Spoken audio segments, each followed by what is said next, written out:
Princess series, The Snow Queen.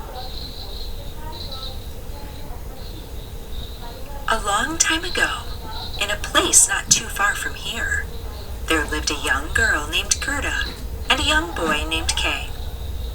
They were neighbors and the best of friends. They loved spending time together in the village's rose garden.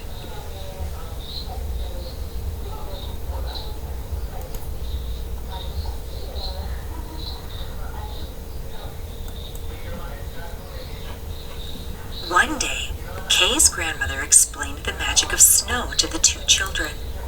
Gerda and Kay loved hearing about the snowflakes, but then Kay's grandmother told them about the legend of the Snow Queen.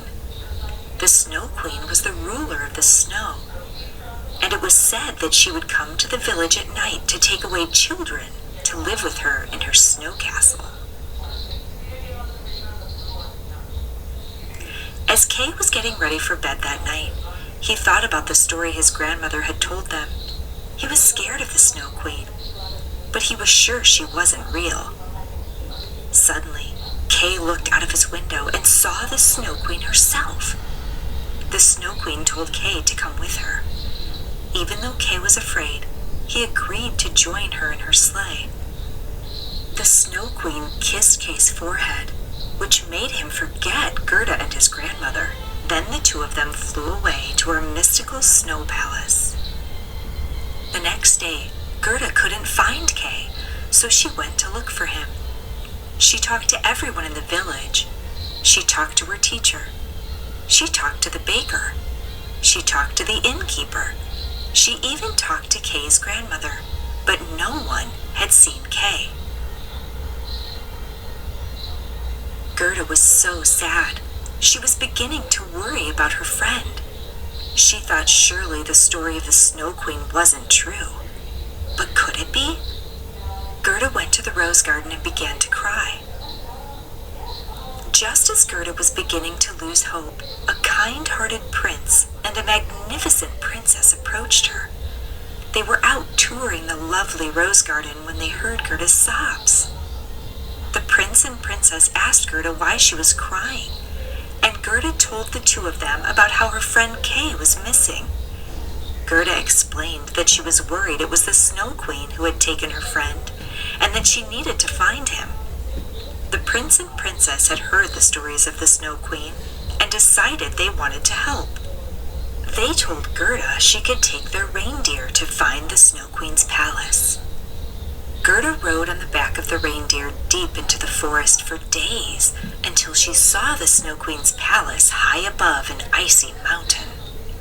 After climbing to the top, Gerda and the reindeer entered the palace and immediately saw the Snow Queen on her throne and Kay sitting by her side. Gerda ran up to Kay and gave him the warmest hug he had ever felt before. Kay began to sob.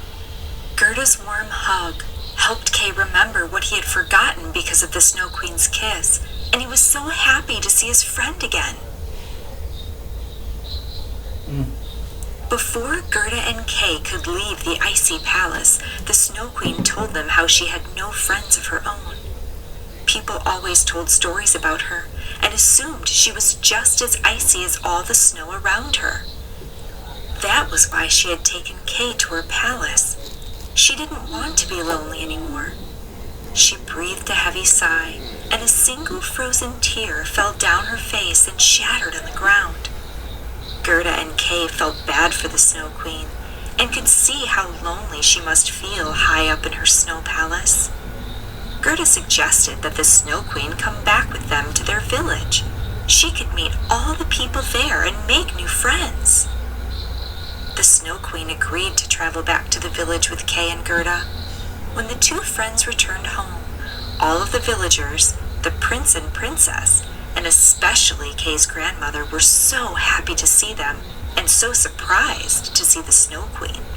The friends introduced the Snow Queen to the villagers and explained how lonely she had been in her palace.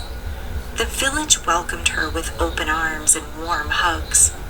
For years to come, the Snow Queen would visit the villagers and her very special friends, Kay and Gerda.